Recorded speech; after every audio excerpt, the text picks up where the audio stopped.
Kekwanụ ka ime? Ọ dị mma ka ekwanụ. Nsogbu adịrọ. Inwe ike ịkọwakwana anyị aha gị, onye kwanụ ka ịwụ?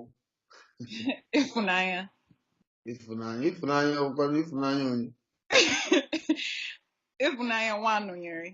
Nwanọnyere ọkwanụ onye ebe? Abụ m onye Imo steeti. Ka ebe kwanụ n'Imo steeti?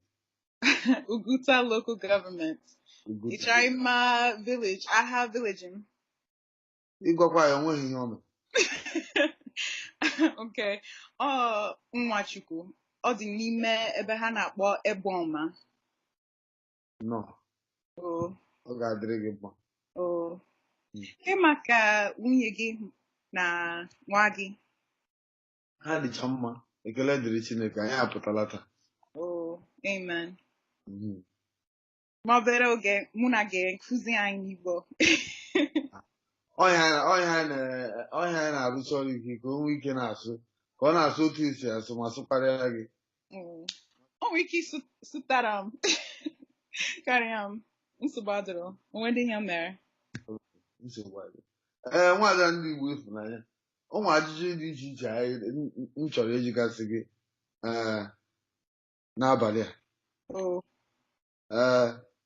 Ị dịkwa nkwado? Maka na ndị Igbo na-asị na anaghị asọ mgbanwe aga ọgụ. Ị gaghị asọ maka na a ga-agbanwe gị ghara ịga ọgụ. Anyị ma na ịdị nkwado ịza ajụjụ ndị anyị ga-ajụ gị.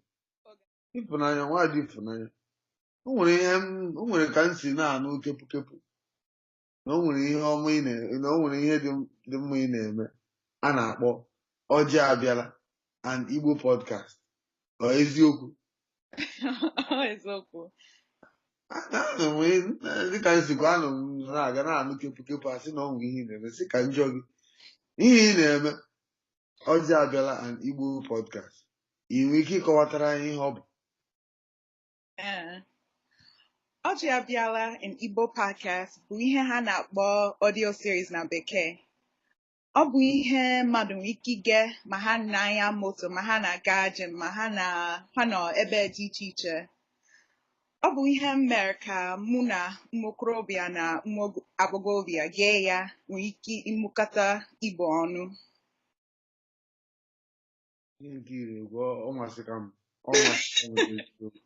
ya na onye ọbụla nwere ike ịnọrọ nnọọ na-ezu ike. O nwere ike ịnọrọ nnọọ gị na ụmụ guys nọrọ nnọọ unu na-enwekọtara aṅụrị, ịgbanye ya na-ege, ma ọkwa na ịnọrọ nsọ gị ị na-ege ya. Ihe nke amasị ka m. M sikwana ka m jụọ gị, kedu ihe bụ ebumnobi gị? Ọ bụrụ na ọsọ ka ihe bụ ebumnobi, kedu ihe metụtara gị n'obi? Kedu ihe metụtara gị n'obi iji wee kwere na ị ga-ekewapụta ụdị ihe dị nka? Anyị nwere ọtụtụ ihe anyị nwere ike ịchọta n'ịntanetị. Ihe nwere ike inyere mmadụ aka ịmụta Igbo. Ọ bụ ndị ụtọ na ha nọ ya, mana afụghị m ihe nwere ike gosi mmadụ otu ha nwere ike isi ibido ịkpa nkata n'Igbo. Ya bụ na ọ bụ eziokwu, ana m amụta mkpụrụ okwu dị iche iche, mana aka m na-enwe nsogbu ibido ịkpa nkata n'Igbo. Ọhịa mere m ji chọọ imepụta ihe nwere ike inye mụ onwe m na mmadụ ọzọ aka ibido ịkpa nkata n'Igbo. Ihe nke a masịra m. Ụmụ ihe i kwutere n'eziokwu aga m ekweta n'ihe ị na-ekwu, maka na ihe nọ n'asụsụ Igbo maka ndị na-amụ Igbo bụ ụfọdụ ndị Igbo ma mkpụrụ okwu kama na abịa n'ịkpa nkata ọ na-ara ahụ. Eziokwu. Onye nji na-ekwu na ihe ị na-eme masịrị m ọfụma. Ihe ọzọ o ji tọkwa ụtọ bụ gị nwa bụ onye ka na-amụ Igbo. Eziokwu.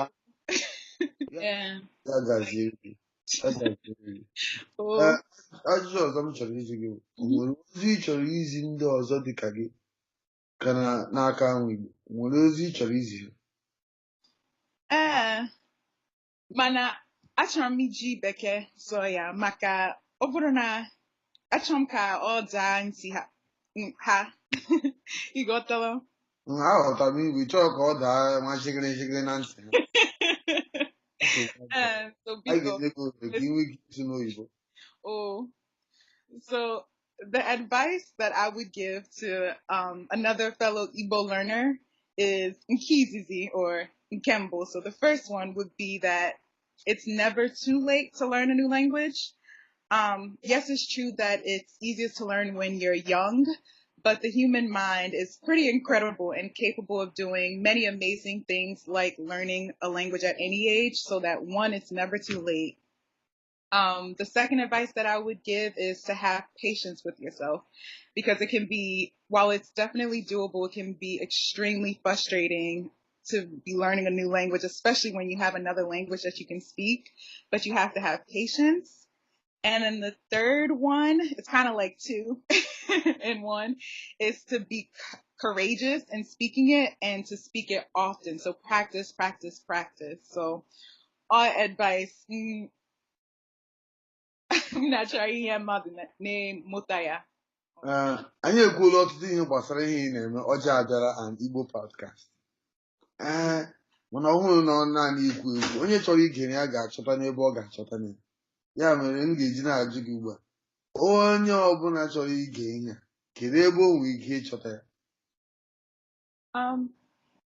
Ha nwere ike ịchọta ya na iTunes ebe ha nwere podcast maọbụ Spotify maọbụ SoundCloud ọ ebe m ga-eti ya. Ụnụ na-anụ anya ọ sị na ọ bụrụ na ị chọrọ ige ihe a ị ga-ewere fon gị gaa na Spotify maọbụ gaa na iTunes ebe a na-eme podcast na ọ bụrụ sọsọ iji fon gị na-apịpịpịpị gaa na iTunes egbula oge gaa ebe a ka ị gee ọjị abịala and Igbo podcast maka na asụsụ Igbo na-atọkwa n'ụtọ omenala Igbo na-atọ ụtọ.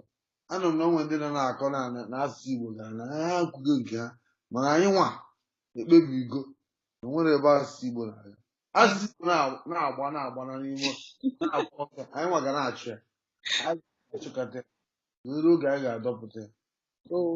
Ya dịrị gị mma. Ofu ekpere m nwere bụ n'ihe dịka isi were obi gị wepụta na ị ga-eme ụdị ihe dị otu a ọ ga-agazi ọfụma. Ya dịrị gị mma. Daalụ.